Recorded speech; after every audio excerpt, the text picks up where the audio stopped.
ឃាតករម្នាក់កំពុងលាក់ខ្លួននៅក្នុងសង្កាត់បូរេនេះជនល្មើសបានសម្លាប់មនុស្សម្នាក់នៅគ្រប់អគារផ្ទះល្វែងបន្ទាប់មកមានសម្លេងចម្រៀងបានបន្លឺឡើងតាមដងផ្លូវខ្យល់បក់រំភើបលីឡំដោយក្តីឈឺចាប់និងអារម្មណ៍ក្តុកក្តួលក្រុមគ្រប់គ្រងបូរេដែលមានស្នាមប្រឡាក់ឈាមបានផ្ញើសារជូនដំណឹងដល់អ្នករាល់គ្នាបន្ទាប់ពីបិទទ្វារសុវត្ថិភាពបានមួយសន្ទុះមានសារជូនដំណឹងចូលក្នុងក្រុមឆាតថាឃាតករត្រូវគេចាប់ខ្លួនបាននៅខាងក្រៅទ្វាររួចហើយរំពេចនោះមាននរណាម្នាក់គូសទ្វារផ្ទះខ្ញុំក៏អើតមើលតាមរន្ធទ្វារមនុស្សប្រុសម្នាក់នៅខាងក្រៅនិយាយថាខ្លួនជាមន្ត្រីនគរបាលសូមបើកទ្វារដើម្បីឲ្យសមត្ថកិច្ចចូលត្រួតពិនិត្យ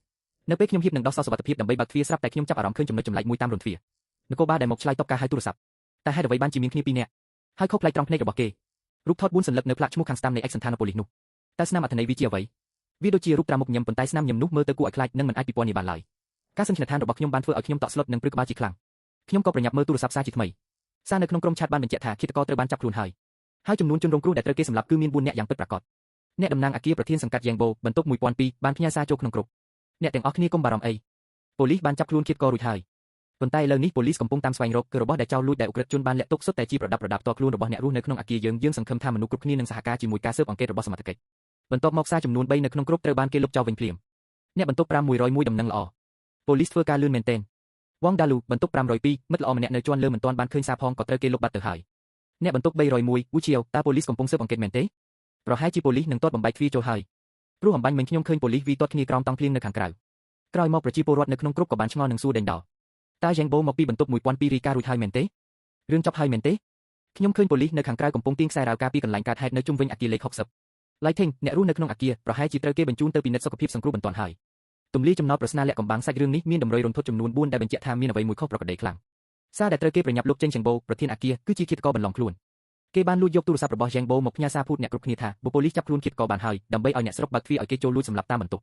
ពេលឃើញអ្នកស្រុកផ្ញើសារទៅបတ်ពីស្ថានភាពពិតប្រាកដនៅខាងក្រៅដូចជាឃើញប៉ូលីសវាយគ្នាឬឃើញខ្សែរ៉ាវឃាតករក៏ប្រញាប់លុបសារទាំងនោះចោលដើម្បីកុំឲ្យអ្នកផ្សេងទៀតដឹងខ្លួនប៉ូលីសទាត់គ្នាក្រោមភ្លៀងវូឈៀវបន្ទប់301ឃើញប៉ូលីសទាត់គ្នាខាងក្រៅវាមិនមែនជាប៉ូលីសឆ្លោះគ្នាទេប៉ុន្តែគឺឃាតករកំពុងប្រយុទ្ធសម្លាប់ប៉ូលីសដើម្បីផ្លាស់ឯកសណ្ឋានបន្លំខ្លួនជាប៉ូលីសរបស់ដែលចោលលួចយ៉ាងបូឃាតករក៏ហៅថាប៉ូលីសកំពុងដាររករបស់លួចតាមបន្ទប់ដើម្បីជាលេសឲ្យគ្រប់គ្នាបើកទ្វារផ្ទះប៉ុន្តែការពិតរបស់លួចនោះគឺសរីរាង្គឬក្បាលរបស់ជនរងគ្រោះដែលឃាតករបានសម្លាប់និងកាត់យកតាមខ្លួនដោយរឿងភាគមុនដែលវាបោកយកស្បែកទ្រូងប៉ូលីស4នាក់មកធ្វើជាក្រាមមុខញឹមយ៉ាងបូរីការួចអ្នកស្រុកឆ្ងល់ថាយ៉ាងបូរៀបការរួចមែនទេព្រោះពួកគេឃើញកប្រពន្ធឬមនុស្សស្រីនៅក្នុងបន្ទប់1002ប៉ុន្តែការពិតស្ត្រីម្នាក់នោះគឺជាជនរងគ្រោះដំបូងដែលត្រូវឃាតករសម្លាប់នៅក្នុងបន្ទប់1002នោះឯងគ្មាននរណាម្នាក់ឆ្លើយតបនៅក្នុងសារក្រុម WeChat ទេខ្ញុំបានទប់ដង្ហើមហើយនៅស្ងៀមដោយព្យាយាមមិនឲ្យបង្កើតសំឡេងនៅពេលលួចមើលតាមភ្នែកឆ្មាររបស់ទ្វារប៉ូលីសនៅខាងក្រៅទ្វារហាក់ដូចជាមានអារម្មណ៍ថាមានអ្វីខុសគាត់ក៏ចាប់ផ្ដើមឈួតរួចរកកណ្ដឹងនៅមាត់ទ្វារសមិទ្ធបើកទ្វារឲ្យសហការជាមួយសមិទ្ធស៊ើបអង្កេតសូមសហការឬខ្ញុំនឹងវាបំបែកទ្វារដោយដែលគាត់បាននិយាយគាត់ក៏ចាប់ផ្ដើមប្រើវិទ្យុតាក់ទង Walkie-talkie បន្ទប់802មានស្ថានភាពមិនធម្មតាអំពាវនាវឲ្យមានសកម្មភាពជាបន្ទាន់ប្រសិនបើគេបដិសេធមិនសហការសូមបញ្ជូនកម្លាំងគាំទ្រមកពេលនេះនៅពេលនេះមានភាពចលាចលយ៉ាងខ្លាំងនៅក្នុងក្រុម WeChat តាវ៉ងដាលូបន្ទប់502ក្រោកឡើងដោយរបៀបណាមានរឿងអ្វីកើតឡើងប៉ូលីសកំពុងឆ្លោះប្រកែកគ្នាខ្ញុំបានស្ដាប់ការសន្ទនាតាមវិទ្យុតាក់ទងបានពាក់កណ្ដាលផ្លូវពួកគេបានចេញដំណើរយ៉ាងប្រញាប់ប្រញាល់ដោយនិយាយថាបន្ទប់802មានស្ថានភាពមិនធម្មតាជាមួយ Lesion បន្ទប់601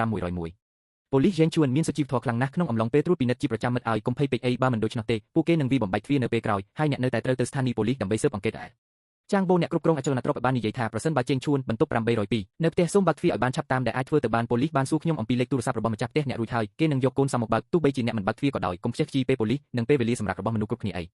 មនុស្សទាំងនោះដែលនៅស្ងៀមសុទ្ធតែជាអ្នកប្រើប្រាស់ដែលមានបញ្ហាទាំង4នាក់នោះវាទំនងណាស់ថាពួកគេត្រូវបានគេធ្វើឃាតរួចហើយជនល្មើសបានសម្លាប់ពួកគេរួចលួចយកទូរស័ព្ទមកប្រើប្រាស់ដើម្បីផ្ញើសារនៅក្នុងក្រុមទោះបីជាគិតក្នុងន័យល្អបំផុតថាអ្នកនៅខាងក្រៅទ្វារជាមន្ត្រីប៉ូលីសពិតប្រាកដហើយខ្ញុំត្រូវគេចាប់ខ្លួនក៏ដោយក៏ការទៅប៉ុស្តិ៍ប៉ូលីសនៅតែសុវត្ថិភាពជាងការត្រូវឃាតករសម្លាប់ដែរគិតដល់ចំណុចនោះភ្លាមខ្ញុំក៏យកទូរស័ព្ទចេញមកចុចលេខ110ដើម្បីហៅទៅប៉ូលីសប៉ុន្តែបន្ទាប់មកខ្ញុំក៏រកឃើញថាទូរស័ព្ទគ្មានសញ្ញា Signal តតែសោះភ្លាមនោះខ្ញុំបានឃើញផ្ញើសារសុំជំនួយពីមិត្តភក្តិម្នាក់តាម WeChat ទោះជាយ៉ាងណាសារនោះត្រូវបានបដិសេធនិងបង្ហាញសញ្ញាឧទានពណ៌ក្រហមប៉ុន្តែហេតុអ្វីបានជាសារនៅក្នុងក្រុមអចលនទ្រព្យនៅតែអាចផ្ញើចេញបាននេះចម្លែកណាស់បន្ទាប់មកសារមួយទៀតបានលេចឡើងក្នុងក្រុមសារពីបន្ទប់601មិនសូវច្បាស់នោះទេពេលឃើញសារនោះខ្ញុំមានអារម្មណ៍ថាអ្វីប្រហែលជាមិនអីទេហើយកំពុងរៀបចំខ្លួនចេញទៅខាងក្រៅប៉ុន្តែស្រាប់តែមានសារថ្មីមួយទៀតមានស្នាមជើងប្រឡាក់ឈាមពីរជួរនៅក្នុងជណ្ដើរយន្តឆ្ពោះទៅបន្ទប់802បងប្រុសកុំបើកទ្វារអីគ្មានប៉ូលីសនៅខាងក្រៅទេគ្មាននរណាម្នាក់ឆ្លើយតបនៅក្នុងសារក្រុម WeChat ទេខ្ញុំបានទប់ដង្ហើមហើយនៅស្ងៀមដោយព្យាយាមមិនឲ្យបង្កើតសំឡេងនៅពេលលួចមើលតាមភ្នែកឆ្មាររបស់ទ្វារប៉ូលីសនៅខាងក្រៅទ្វារហាក់ដូចជាមានអារម្មណ៍ថាមានអ្វីខុសគាត់ក៏ចាប់ផ្ដើមឈួតរួចរកកណ្ដឹងនៅមាត់ទ្វារសមិទ្ធបើកទ្វារឲ្យសហការជាមួយសមិទ្ធស៊ើបអង្កេតសូមសហការឬខ្ញុំនឹងវាបំបែកទ្វារដោយដែលគាត់បាននិយាយគាត់ក៏ចាប់ផ្ដើមប្រើវិទ្យុតាក់ទង Walkie-talkie បន្ទប់802មានស្ថានភាពមិនធម្មតាអំពាវនាវឲ្យមានសកម្មភាពជាបន្ទាន់ប្រសិនបើគេបដិសេធមិនសហការសូមបញ្ជូនកម្លាំងគាំទ្រមកពេលនេះនៅពេលនេះមានភាពចលាចលយ៉ាងខ្លាំងនៅក្នុងក្រុម WeChat តាវ៉ងដាលូបន្ទប់502ក្រោកឡើងដោយរបៀបណាមានរឿងអ្វីកើតឡើងប៉ូលីសកំពុងឆ្លោះប្រកែកគ្នាខ្ញុំបានស្ដាប់ការសន្ទនាតាមវិទ្យុតាក់ទងបានពាក់កណ្ដាលផ្លូវពួកគេបានចេញដំណើរយ៉ាងប្រញាប់ប្រញាល់ដោយនិយាយថាបន្ទប់802មានស្ថានភាពមិនធម្មតាជាមួយ Lesion បន្ទប់601 ប៉ូលីសយើងជួនមានសុជីវធម៌ខ្លាំងណាស់ក្នុងអំឡុងពេលត្រួតពិនិត្យជាប្រចាំមិត្តឲ្យកុំភ័យពេកអីបើមិនដូច្នោះទេពួកគេនឹងវាបំបាច់ទ្វារនៅពេលក្រោយហើយអ្នកនៅតែត្រូវទៅស្ថានីយ៍ប៉ូលីសដើម្បីស៊ើបអង្កេតដែរចាងបូអ្នកគ្រប់គ្រងអចលនទ្រព្យបាននិយាយថាប្រសិនបើជេងឈួនបន្ទប់802នៅផ្ទះសូមបើកទ្វារឲ្យបានឆាប់តាមដែលអាចធ្វើទៅបានប៉ូលីសបានសួរខ្ញុំអំពីលេខទូរស័ព្ទរបស់ម្ចាស់ផ្ទះអ្នករួចហើយគេនឹងយកកូនសមមកបើកទោះបីជាអ្នកមិនបើកទ្វារក៏ដោយកុំខ្ជិះខ្ជីពេលប៉ូលីសនិងពេលវេលាសម្រាប់របស់មនុស្សគ្រប់គ្នាអីមនុស្សទាំងនោះដែលនៅស្ងៀមសុទ្ធតែជាអ្នកប្រើប្រាស់ដែលមានបញ្ហាទាំង4អ្នកនោះវាទំនងណាស់ថាពួកគេត្រូវបានគេធ្វើឃាតរួចហើយជនល្មើសបានសម្លាប់ពួកគេរួចលួចយកទូរស័ព្ទមកប្រើប្រាស់ដើម្បីផ្ញើសារនៅក្នុងក្រុមទោះបីជាគិតក្នុងន័យល្អបំផុតថាអ្នកនៅខាងក្រៅទ្វារជាមន្ត្រីប៉ូលីសពិតប្រាកដហើយខ្ញុំត្រូវគេចាប់ខ្លួនក៏ដោយក៏ការទៅប៉ុស្តិ៍ប៉ូលីសនៅតែសុវត្ថិភាពជាងការត្រូវឃាតករសម្លាប់ដែរគិតដល់ចំណុចនោះភ្លាមខ្ញុំក៏យកទូរស័ព្ទចេញមកចុចលេខ110ដើម្បីហៅទៅប៉ូលីសប៉ុន្តែបន្ទាប់មកខ្ញុំក៏រកឃើញថាទូរស័ព្ទគ្មានសញ្ញាតតែសោះភ្លាមនោះខ្ញុំបានឃើញផ្ញើសារសុំជំនួយពីមិត្តភក្តិម្នាក់តាម WeChat ទោះជាយ៉ាងណាសារនោះត្រូវបានបដិសេធនិងបង្ហាញសញ្ញាទៀនពណ៌ក្រហមប៉ុន្តែហេតុអ្វីបានជាសារនៅក្នុងក្រុមអចលនទ្រព្យនៅតែអាចផ្ញើចេញបាននេះចម្លែកណាស់បន្ទាប់មកសារមួយទៀតបានលេចឡើងក្នុងក្រុមសារពីបន្ទប់501មិនសូវច្បាស់នោះទេពេលឃើញសារនោះខ្ញុំមានអារម្មណ៍ថាអ្វីប្រហែលជាមិនអីទេហើយកំពុងរៀបចំខ្លួនចេញទៅខាងក្រៅប៉ុន្តែស្រាប់តែមានសារថ្មីមួយទៀតមានស្នាមជើងប្រឡាក់ឈាមពីរជួរនៅក្នុងជណ្ដើរយន្តឆ្ពោះទៅបន្ទប់802បងប្រុសកុំបាក់ទ្វារអីគ្មានប៉ូលីសនៅខាងក្រៅទេសារនេះត្រូវបានលុបចេញភ្លាមដោយអ្នកគ្រប់គ្រងអចលនទ្រព្យអ្នកគ្រប់គ្រងបានបិទសិទ្ធិមិនឲ្យសមាជិកទាំងអស់បញ្ចេញមតិសូមម្ចាស់ផ្ទះទាំងអស់មេត្តាគុំធ្វើអត្ថាធិប្បាយផ្ដេសផ្ដាសជាតិករូបនេះបានលួចទ្រព្យសម្បត្តិមិនតិចនោះទេដើម្បីកុំឲ្យមានការយល់ច្រឡំនិងព័ត៌មានមិនពិតខ្ញុំសូមបិទសម្លេងក្រុមទាំងស្រុងខ្ញុំនឹងផ្ញើការជូនដំណឹងថ្មីប្រសិនបើមានបងស្រីលីបានលេចមុខនៅក្នុងការជែកជាក្រុមនាងសង្ឃឹមថានឹងមានវិធានការបង្ការប្រឆាំងនឹងហានិភ័យធំទាំងនេះរឿងតែមួយគត់ដែលអាចធ្វើបាននៅពេលនេះគឺត្រូវរក្សាសុវត្ថិភាពខ្លួនឯងប្រសិនបើទ្វារត្រូវបានបំបែកហើយកាប់ផ្ដាច់ការតាក់ទងវាគ្រាន់តែជាបញ្ហាពេលវេលាប៉ុណ្ណោះតើខ្ញុំត្រូវរងចាំស្លាប់នៅក្នុងបន្ទប់របស់ខ្ញុំមែនទេវាហាក់ដូចជាអ្វីទាំងអស់នៅថ្ងៃនេះគឺជាផែនការដែលបានរៀបចំទុកជាមុនកាលពីខ្ញុំជួលផ្ទះនេះខ្ញុំបានជួលបន្តពីអ្នកជួលមុនក្នុងតម្លៃចុះថ្លៃមួយខែខ្ញុំធ្លាប់គិតថាខ្ញុំទទួលបានការបញ្ចុះតម្លៃដ៏ល្អប៉ុន្តែតើគាត់ពិតជាបានប្រព្រឹត្តដោយសប្បុរសមែនឬអាទិត្យអ្នកជួលនោះធ្លាប់បានខ្ចីទូរស័ព្ទខ្ញុំដោយយកលេខថាទូរស័ព្ទគាត់អស់ថ្មដើម្បីទូរស័ព្ទទៅប្រពន្ធគាត់ការហៅទូរស័ព្ទនោះហើយដែលធ្វើឲ្យទូរស័ព្ទរបស់ខ្ញុំត្រូវបានគេបញ្ជីពីចម្ងាយដោយសារមេរោគ Trojan ដែលគេបានបង្កប់ទុកកាលណាខ្ញុំគិតអំពីវាកាន់តែច្រើនខ្ញុំកាន់តែខឹងខ្ញុំខ្លាចថាអ្នកជួលមុនបានខុបខិតជាមួយឃាតករតើគោលបំណងរបស់ Zhao Yang ជាអ្វីមានអាកប្បកិរិយាមិនសមហេតុផលជាច្រើនពេលខ្ញុំកំពុងគិតប៉ូលីសខ្លាំងៗនៅខាងក្រៅទ្វារបានផ្លាស់ប្ដូរលំនាំនៃការគូសទ្វារសម្លេងគូសទ្វារបានប្រែក្លាយទៅជាសម្លេងព្យាយាមកោះបង្អួចនិងបង្ខំទ្វារឲ្យបើកនៅពេលនេះខ្ញុំស្រាប់តែនឹកឃើញរឿងមួយខ្ញុំបានទាញប្រអប់មួយចេញពីក្រោមគ្រែវាជាប្រអប់របស់អ្នកជួលមុនដែលទុកចោលពេលខ្ញុំសម្អាតបន្ទប់ដើម្បីខ្ញុំចង់ផ្ញើវាទៅឲ្យគាត់ប៉ុន្តែគាត់បាននិយាយថានៅពេលនោះគាត់មិននៅក្នុងប្រទេសទេហើយសូមឲ្យខ្ញុំរក្សាទុកវាឲ្យគាត់សិនខ្ញុំបានបើកប្រអប់នោះផ្នែកខាងក្នុងមានទូរស័ព្ទចុចប៊ូតុងតូចពណ៌ខ្មៅមួយគ្រឿងវាគ្មានឆ្នាំងសាក់ទេប៉ុន្តែខ្ញុំបានដោះស៊ីមកាតទូរស័ព្ទខ្ញុំបញ្ចូលទៅក្នុងទូរស័ព្ទនោះរួចបើកវាថ្មបង្ហាញត្រឹមតែមួយប៉ុណ្ណោះដោយក្តីភ័យព្រួយខ្ញុំបានចុចហៅចេញការហៅទូរស័ព្ទសង្គ្រោះបន្ទាន់ត្រូវបានភ្ជាប់សួស្តីខ្ញុំមកពី Apartment Enchain បន្ទប់802ខ្ញុំចង់សួរអំពីសហគមន៍នោះគឺជាកន្លែងដែលប៉ូលីសកំពុងប្រតិបត្តិការចាប់ខ្លួនឃាតករតើអ្នកជាជនរងគ្រោះមែនទេតើអ្នកនៅខាងក្នុង Apartment Enchain មែនទេស្ថានភាពនៅក្នុងសហគមន៍កាន់តែតានតឹងសញ្ញាទូរស័ព្ទនៅខាងក្នុងត្រូវបានរារាំងទាំងស្រុងតើអ្នកអាចតាក់ទងមកយើងដោយរបៀបណាទូរស័ព្ទនេះជិតរលត់ហើយវាគ្មានពេលពន្យល់ទេសូមប្រាប់ខ្ញុំផងតើឃាតករត្រូវបានចាប់ខ្លួននៅខាងក្រៅទ្វាររបស់ខ្ញុំរួចហើយឬនៅមានប៉ូលីសកំពុងធ្វើការត្រួតពិនិត្យល្បឿននិយាយរបស់អ្នកម្ខាងទៀតបានកើនឡើងភ្លាមលោកសូមកុំបើកទ្វារឲ្យសោះបេសកកម្មចាប់ខ្លួននៅក្នុងសហគមន៍របស់អ្នកមិនទាន់សម្រេចបាននៅឡើយទេមនុស្សនៅខាងក្រៅទ្វារអ្នកមិនមែនជាប៉ូលីសទេតែជាឃាតករខ្ញុំភ័យរន្ធត់ជាខ្លាំង probability នៃការរស់រានមានជីវិតគឺកាន់តែទាបអ្វីដែលកាន់តែរន្ធត់គឺអ្នកគ្រប់គ្រងអចលនទ្រព្យយ៉ាងដែលនៅរស់រានមានជីវិតនោះតើគាត់ជាជនសង្ស័យចម្បងដែរឬទ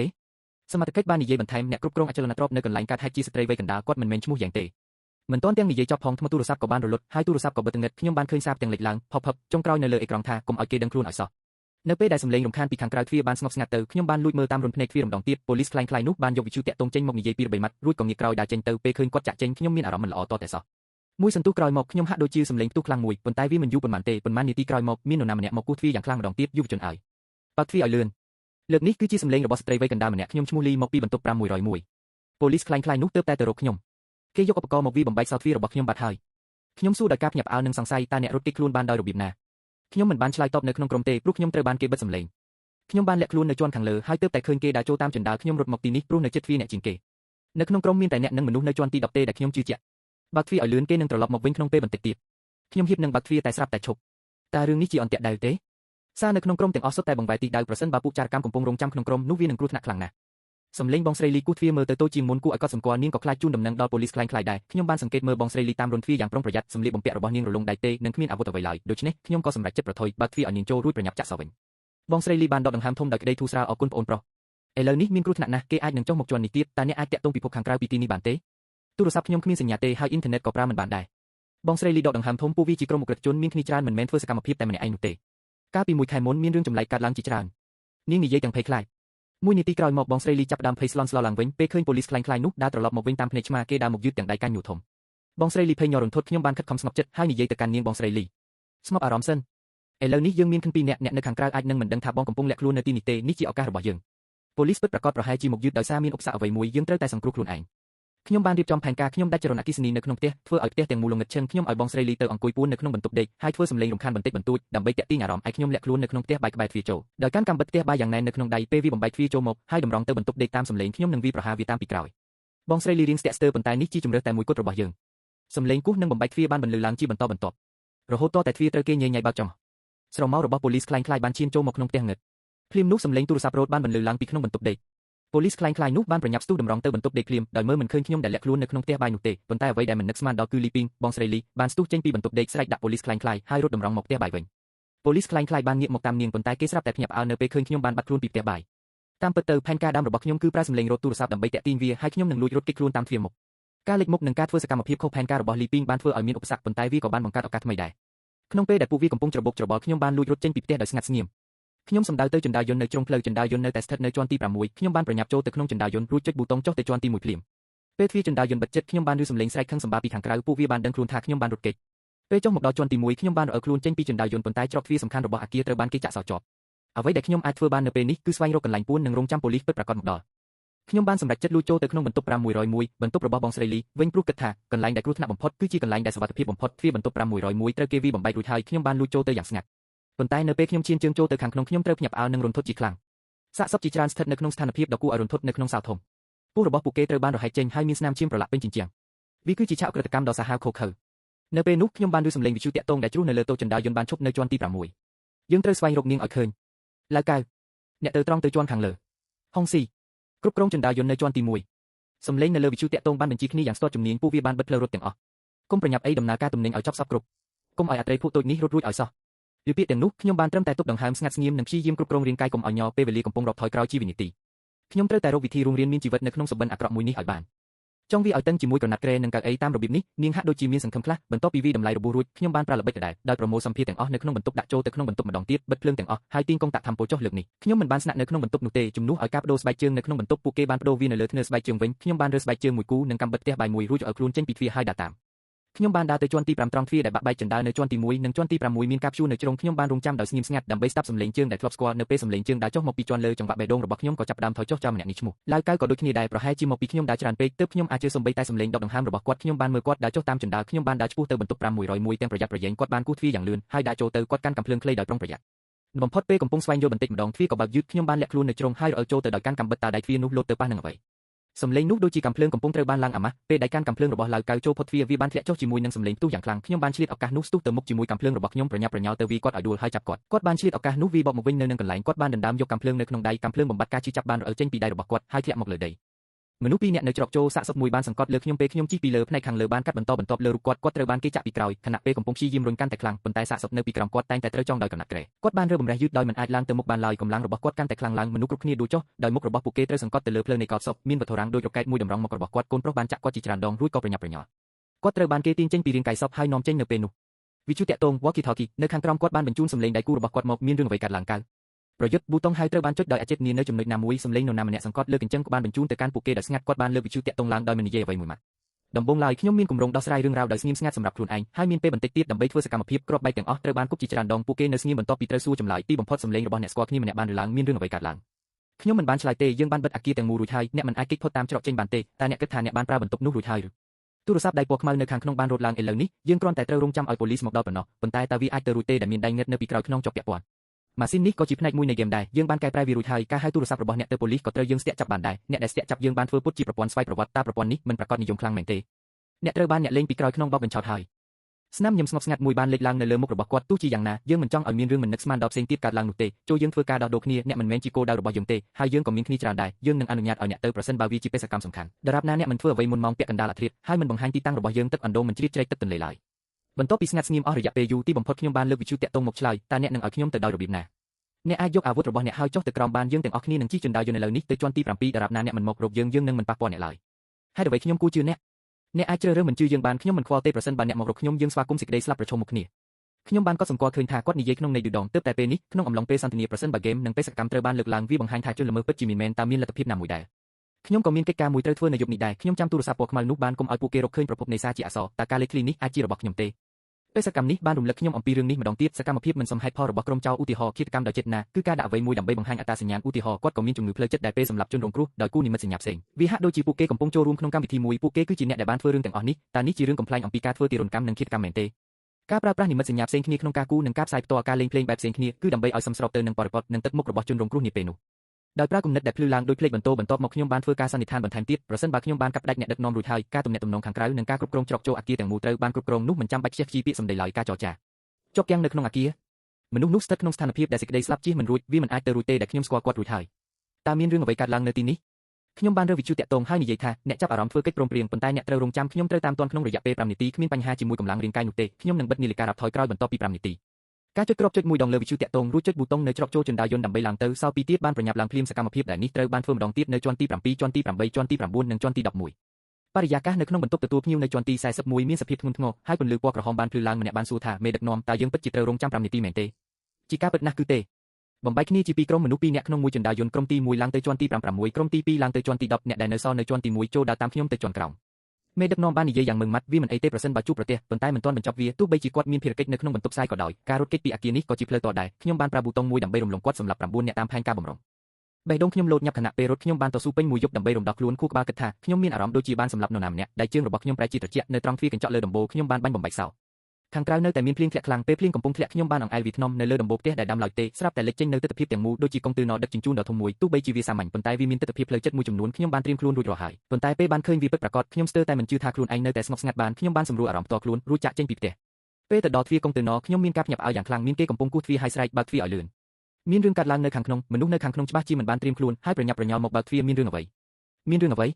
ខ្ញុំបានដកកាំភ្លើងចេញខ្ញុំបានឃើញគាត់នៅពេលទ្វារបើកក្រណាត់ព្យួរពណ៌ស្បានបាត់ទៅហើយដូច្នេះខ្ញុំមិនស្ទាក់ស្ទើរឡើយបន្ទាប់មកយូបានយកដៃគ្រប់មុខហើយគូសទ្វារមានម្នាក់ទៀតនៅខាងក្នុងកំពុងសម្រាប់គ្រូពេទ្យហៀបនឹងនិយាយខ្ញុំបានរត់ចូលទៅខាងក្នុងរកឃើញអ្វីទាំងអស់បាញ់គាត់ចុះហើយមើលជុំវិញទូទឹកកកសម្រាប់វិទ្យាសាស្ត្រត្រូវបានដាក់ចូលគ្នាដោយចៃដន្យពេលបើកវាមើលខ្ញុំបានឃើញថាសម្ភារទាំងនេះមានសរីរាង្គគំនូសការពិនិត្យឡើងវិញពេញមួយយប់ក្នុងអំឡុងបទពិសោធន៍នេះខ្ញុំបានរកឃើញចំណុចសង្ស័យ3កន្លែងទី1គឺពេលដែលខ្ញុំរត់គេចពីបន្ទប់8020មេដឹកនាំនិងជាលីពីងបានចេញមកគាត់ត្រូវបានបញ្ជាឲ្យបញ្ជូនជាលីពីងទៅប៉ុន្តែនៅជាន់ទី1ឡើយកៅត្រូវបានដាក់ឲ្យអង្គុយលើចង្ក្រានអគ្គិសនីហេតុអ្វីបានជាការជិះជណ្ដើរយន្តទៅជាន់ទី11ត្រូវបានចាត់ទុកថាជាការចូលទៅកាន់ការស្វែងរកកម្ពុជាជណ្ដើរយន្តបាននាំជាលីពីងទៅជាន់ទី1ហើយស្វែងរកឡើងលើតាមជណ្ដើរវាជាការល្អដែលអ្នកទាំងពីរចុះទៅជាមួយគ្នាប៉ុន្តែការរារាំងខ្ញុំនៅតាមជាន់នីមួយមិនមែនជាការពន្យល់ល្អជាងនេះទេពួកគេប្រុងប្រយ័ត្នខ្លាំងណាស់ក្នុងការការពារវានៅពេលនោះទី2ទីតាំងសម្ងាត់នៅជាន់ទី11ក្នុងបន្ទប់501សាកសពរបស់លីពីងមានពស់ទេស្អាតខ្ញុំមិនបានរកមើលវានៅក្បែរនោះទេបន្ថែមពីលើរេរាងខាងក្នុងនិងសំណប់ផ្សេងបរិមាណឈាមគឺមានតិចតួចពេកក្រុមចោរបានចាក់ចេញដោយបន្សល់ទុកតែរូបគំនូរនិមិត្តសញ្ញាឈាមនៅលើជញ្ជាំងសូម្បីតែកន្លែងដូចជាជញ្ជាំងក៏ត្រូវបានសម្អាតយ៉ាងល្អអ្វីដែលហាក់ដូចជានិកាយមួយតាមពិតគ្រាន់តែជាការបិទបាំងប៉ុណ្ណោះទី3គឺកន្លែងដែលខ្ញុំនិងមេដឹកនាំនៅជាមួយគ្នាព័ត៌មានលម្អិតនៃប្រតិបត្តិការនេះត្រូវបានពិភាក្សានៅជាន់ទី7ការរារាំងខ្ញុំមិនឲ្យចេញពីជណ្ដើរបានបន្សល់ទុកនៅស្នាមជើងរឿងនេះបញ្ជាក់ពីរយ៉ាងខ្ញុំជាម្នាក់ក្នុងចំណោមអ្វីដែលពួកគេកំពុងស្វែងរកប៉ុន្តែមិនចាំបាច់ឡើយពួកគេចង់បានអ្វីដែលពួកគេមិនមានប្រសិនបើគ្រាន់តែចង់បានសរីរាង្គខាងក្នុងរបស់ខ្ញុំពួកគេគ្រាន់តែរកអ្នកផ្សេងទៅគឺចប់ហើយការធ្វើបែបនេះជាការខ្ជិះខ្ជីពេលវេលាពួកគេមិនសង្ឃឹមថាវឌ្ឍនភាពរបស់ខ្ញុំនឹងមកដល់ទីបញ្ចប់នោះទេពួកគេអាចរកឃើញអ្វីដែលពួកគេត្រូវការនៅជាន់ទី7និងជាន់ខាងលើដែលជាអីវ៉ាន់ឬរបស់ដែលត្រូវការពីឧទាហរណ៍ពួកគេមិនទាន់ប្រមូលផលសរីរាង្គនៅឡើយលើពីនេះពួកគេត្រូវការពីមនុស្ស11នាក់ខ្ញុំបានឃើញរបស់របរឬមនុស្សនៅក្នុងអគារសម្លឹងមើលមនុស្ស20នាក់នៅពីមុខប្រអប់ទាំងនោះមិនដឹងថាត្រូវគេសម្លាប់អស់ប៉ុន្មានអ្នកទេចំនួនមនុស្សមើលទៅច្រើនជាង4នាក់ទៅទៀតខ្ញុំស្ទាក់ស្ទើរមួយសន្ទុះបន្ទាប់មកពួកគេក៏ចាប់ផ្ដើមវាបំបែកប្រអប់ទាំងនោះម្ដងមួយសរីរាង្គខាងក្នុងត្រូវបានហុំព័ទ្ធអ្វីដែលខ្ញុំអាចធ្វើបានគឺទប់ស្កាត់វាកុំឲ្យសរីរាង្គរបស់ពួកគេត្រូវបានយកទៅប្រើប្រាស់ដោយអំពើអាក្រក់ម្ដងទៀតខ្ញុំបានប្រើវាដើម្បីពន្លឿនដំណើរការនៅក្នុងដៃរបស់ខ្ញុំមិនបានកត់សម្គាល់ឃើញចលនានោះទេហើយក៏មិនដឹងថាវាជាអ្វីដែរពេលចេញទៅក្រៅទ្វារត្រូវបានបំពាក់ដោយម៉ាស៊ីនមួយមនុស្សជាច្រើនបានលេចមុខមកហើយឈប់មេដឹកនាំបានខឹងយ៉ាងខ្លាំងសម្លេងបានមកពីមនុស្សជាច្រើនអ្នកគាត់បានស្ទុះមករកខ្ញុំដោយការបាញ់មួយគ្រាប់យ៉ាងលឿនការបាញ់ប្រហារទាំងនោះបានត្រូវចំខ្ញុំបានដួលទៅដោយការឈឺចាប់នៅក្នុងពោះខ្ញុំបានតង់ទល់នៅលើដីប្រអប់ទាំងពីរត្រូវបានខូចខាតក្នុងពេលតែមួយកូនប្រុសបាញ់ពីគ្រាប់ទីបំផុតក៏ឈ្នះខ្ញុំបានប្រើកាំភ្លើងខ្លីដែលដាក់ចូលក្នុងមាត់គ្រាប់កាំភ្លើងចុងក្រោយបានហូរចេញមកឧក្រិដ្ឋជនបានប្រញាប់ប្រញាល់ឡើងបន្ទាប់ពីភ្លើងរលត់បើអ្នកមករកខ្ញុំនឹងវាអ្នកមួយទំហឹងមេដឹកនាំត្រូវបានទាត់ហើយមើលទៅខ្មាស់អៀនខ្លាំងណាស់មើលមកខ្ញុំមើលគាត់អនុវត្តតាមដំបូន្មានជួញដូរទៅវានឹងត្រឹមត្រូវសម្រាប់អ្នកខ្ញុំត្រៀមខ្លួនរួចជាស្រេចដើម្បីអនុវត្តតាមច្បាប់តែជើហ្វាយអាចទទួលយកសម្ដីឌឺដងបែបនេះបានដោយរបៀបណាក្មេងនេះបានបំផ្លាញប្រតិបត្តិការសញ្ញាទូរស័ព្ទសហគមន៍យោធេត្រូវតែមានអ្វីមួយដែលមិនអាចញែកដាច់ពីគ្នាបានអ្នកប្រើប្រាស់បានរាយការណ៍ហេតុការណ៍នេះទៅប៉ូលីសរួចហើយយើងត្រូវបន្តរហូតដល់ការផ្សាយផ្ទាល់បន្ទាប់ចាប់ដើមលីពីងលើកកាំភ្លើងតម្រង់មកខ្ញុំគ្មាននរណាម្នាក់ក៏សម្គាល់ឃើញចរន្តអគ្គិសនីនៅខាងក្រៅឡើយគោលាន់ភ្លេចបន្ទោនិងភ្លៀងធ្លាក់បានជប់អស់ហើយចំណុចក្រហមភ្លាមនោះបានចង្អុលទៅចំណុចជាច្រើនលីពីងនៅតែមានមុខញញឹមសប្បាយចិត្តនៅលើថ្ងាសរបស់គាត់ដើម្បីផ្ដល់រង្វាន់ដល់ខ្ញុំចំពោះទង្វើស្លាប់នេះភ្លាមនោះសម្លេងផ្ទុះយ៉ាងលឿននិងច្បាស់ជាបន្តចោលប្លន់ជាច្រើនអ្នកបានស្លាប់បាត់បង់ជីវិតមុខរបស់មនុស្សស្លាប់នៅក្បែរនោះនៅតែដែលការខូចខាតដែលនៅសេសសល់ហាក់ដូចជាមិនមានខ្ញុំយល់ហើយថាហេតុអ្វីបានជាប៉ូលីសមកដល់លឿនម្ល៉េះខ្ញុំជឿចាប់យ៉ាងខ្លាំងដោយសារការហូរឈាមនៅត្រង់ពោះត្របកភ្នែករបស់ខ្ញុំកាន់តែធ្ងន់ទៅហើយខ្ញុំក៏បានសន្លប់បាត់ស្មារតីបន្តិចម្ដងពេលខ្ញុំភ្ញាក់ពីដំណេកម្ដងទៀតខ្ញុំបានមកដល់មន្ទីរពេទ្យក្នុងទីក្រុងហើយគិលានុបដ្ឋាយិកានៅជិតក្រែបានប្រាប់ខ្ញុំថាគ្រាប់កាំភ្លើងបានទម្លុះចូលប៉ុន្តែគ្មានសរីរាង្គសំខាន់ណាមួយត្រូវខូចខាតឡើយរបួសមិនធ្ងន់ធ្ងរពេកទេនិងអាចជាសេះស្បើយឡើងវិញពេញលេញបន្ទាប់ពីសម្រាប់មួយរយៈ បន្ទាប់ពីស្ដារសុខភាពនិងធម្មពលឡើងវិញខ្ញុំបានឆ្លើយតបទៅកាន់មន្ត្រីប៉ូលីសណាមត្រកូលចាងដែលបានមកដល់និងធ្វើការសាកសួរយើងបានទទួលព័ត៌មានពីអ្នកជិតខាងប៉ូលីសសហគមន៍បាននិយាយថាក្តារព័ត៌មាននៅជាប់សារសន្តិសុខត្រូវបានបំផ្លាញដោយសារការបាញ់ប្រហារតើវាជាការបាញ់ដើម្បីទាក់ទាញចំណាប់អារម្មណ៍មែនទេខ្ញុំបានញឹមដោយអារម្មណ៍ខ្មាស់អៀនជំនាញបាញ់មិនល្អហើយខ្លាចធ្វើឲ្យអ្នកដទៃរបួសដោយអចេតនាដូច្នេះក៏បាញ់ពីរបីគ្រាប់ទៀតទៅជាសំណាងល្អវាបានជូនដំណឹងដល់ឆ្មាំសន្តិសុខដែលកំពុងបំពេញការងារមន្ត្រីចាងបានមកក្បាលបន្ទាប់ពីទទួលបានរបាយការណ៍នាយកដ្ឋានរបស់យើងបានផ្ដល់សារៈសំខាន់យ៉ាងខ្លាំងហើយបានរកឃើញអ្នកក្រុមអក្រិតជនរត់ពន្ធហ្វ្រេរៀងធំត្រូវបានបង្ក្រាបយ៉ាងឆាប់រហ័សអ្នកលបបាញ់ប្រចាំស្រុកមិននឹកស្មានថាអ្នកនៅលើដំបូលប្រឈមមុខជាមួយក្រុមចោរជាច្រើនអ្នកនោះទេជាសំណាងល្អយើងបានមកដល់ទាន់ពេលវេលាបើពុំនោះទេអ្នកប្រហែលជាខ្លាចជាសាកសពទៅហើយខ្ញុំបានថ្លែងអំណរគុណដល់មន្ត្រីចាង